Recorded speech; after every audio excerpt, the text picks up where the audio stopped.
Hello dear students, तो कैसे हैं आप लोग। आई होप आप ठीक होंगे, फाइन हैं, गुड हैं। ठीक है, तो स्टूडेंट्स आज का जो लेक्चर रहने वाला है वो हमारा क्लास 10th का chemical reaction and equation chapter चल रहा था। इससे पहले एक वीडियो बन चुकी है, केमिकल चेंज जो होते हैं, केमिकल रिएक्शन क्या है और केमिकल चेंजेस क्या हैं।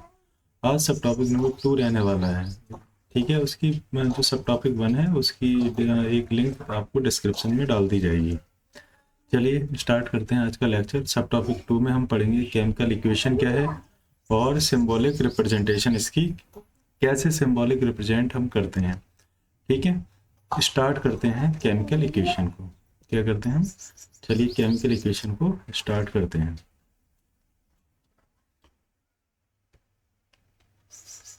अब केमिकल इक्वेशन होती क्या है।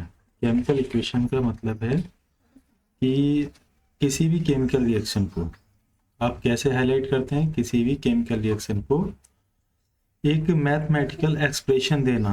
क्या देना, एक मैथमेटिकल एक्सप्रेशन देना। चलिए इसकी डेफिनेशन लिखाते हैं। क्या है, it is mathematical, it is mathematical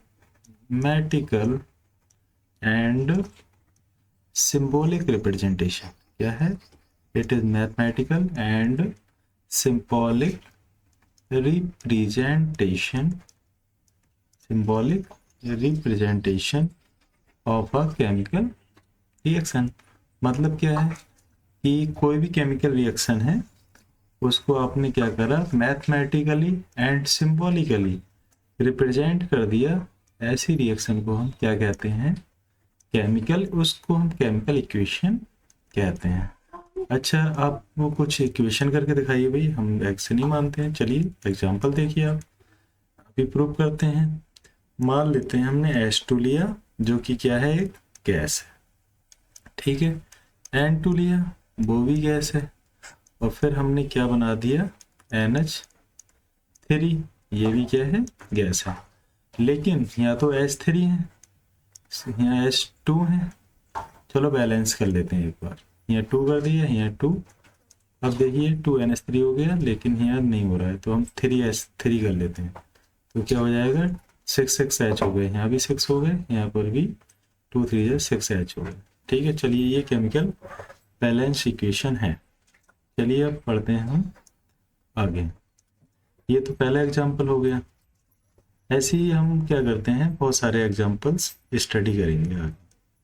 ठीक है, तो अब सिंबॉलिक रिप्रेजेंटेशन, हमने सबसे पहले क्या काम करना है, केमिकल इक्वेशन को मैथमेटिकली एंड सिंबॉलिक रिप्रेजेंटेशन करना। किसी केमिकल रिएक्शन को मैथमेटिकली एंड सिंबॉलिक रिप्रेजेंटेशन करना ही क्या कहलाता है, केमिकल इक्वेशन कहलाता है। जैसे कि भाई आपने फिर से H2 ले लिया गैस, क्लोरीन ले लिया वो भी गैस, और क्या बना दिया, 2HCl बना दिया, ये भी क्या बन गई, गैस।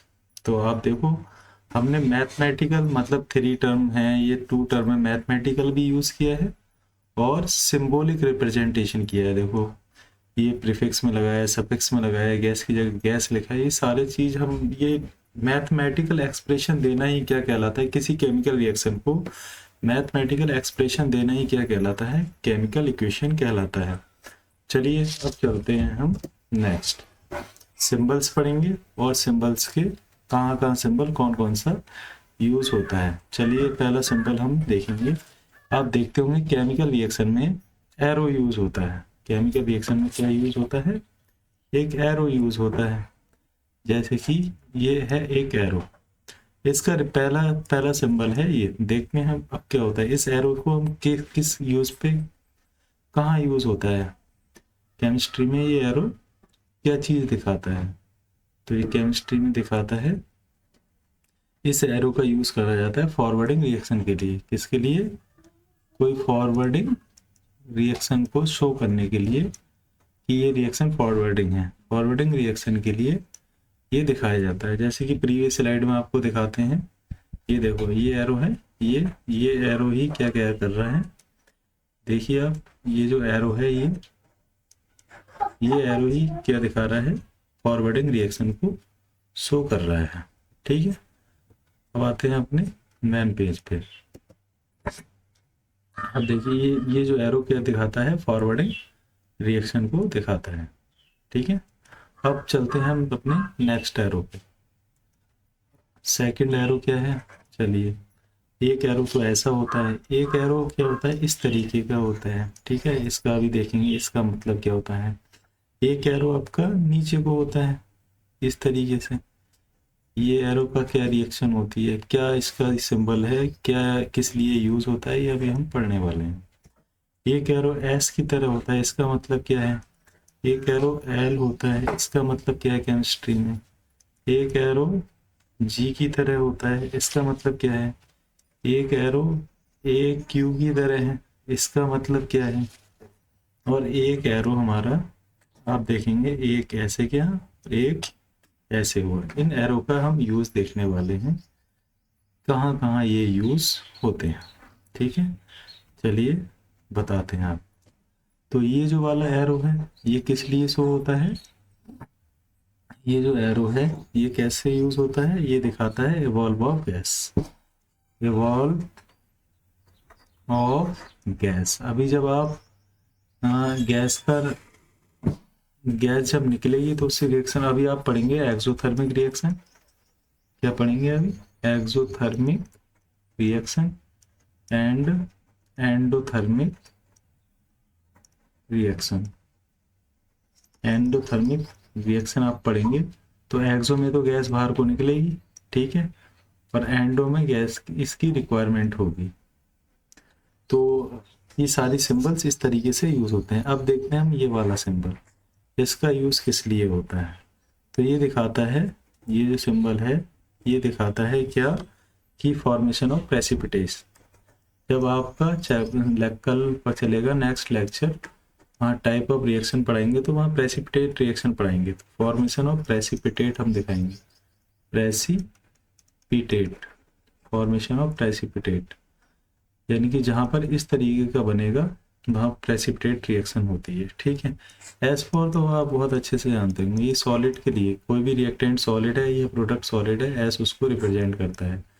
L4 क्या होता है, लिक्विड, L4 लिक्विड, ये सभी जानते होंगे। ये G4 क्या होता है, गैस। AG4 क्या होता है, एक्वस सॉल्यूशन, क्या होता है, एक्वस सॉल्यूशन, ठीक है। और ये जो साइन देख रहे हैं आप, ये यूज होता है केमिकल इक्विलिब्रियम के लिए, किसके लिए, केमिकल इक्विलिब्रियम, किसके लिए, केमिकल इक्विलिब्रियम, जहाँ रेट कांस्टेंट क्या होता है, बराबर होता है। तो रेट कांस्टेंट क्या होता है वहाँ, रेट कांस्टेंट, ये 12th क्लास की चीज़ है, इक्वल होता है, वहाँ ये केमिकल इक्विलिब्रियम का यूज होता है। चलिए अब चलते हैं हम आगे। फिलहाल सिंबल्स का यूज अभी हम ट्रेस करते हैं, कुछ और सिंबल लिखेंगे।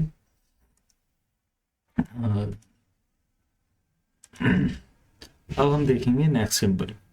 आप सिंबल देखेंगे ये वाला, ये किस लिए यूज होता है, एक सिंबल ऐसे करके होता है, एक सिंबल ऐसे, ये किस लिए यूज होता है, 10th वाला सिंबल। और एक सिंबल होगा हमारा इस तरीके, ये किस लिए यूज होता है। और एक सिंबल होगा हमारा H न्यू, ये किस लिए यूज होता है। चलिए इनके यूज को पढ़ते हैं, ये तो सारे सिंबल हैं, अब हम पढ़ते हैं इनके यूज को।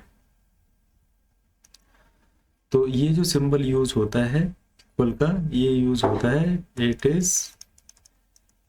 Is used for denoting, it is use for denoting stoichio, क्या है,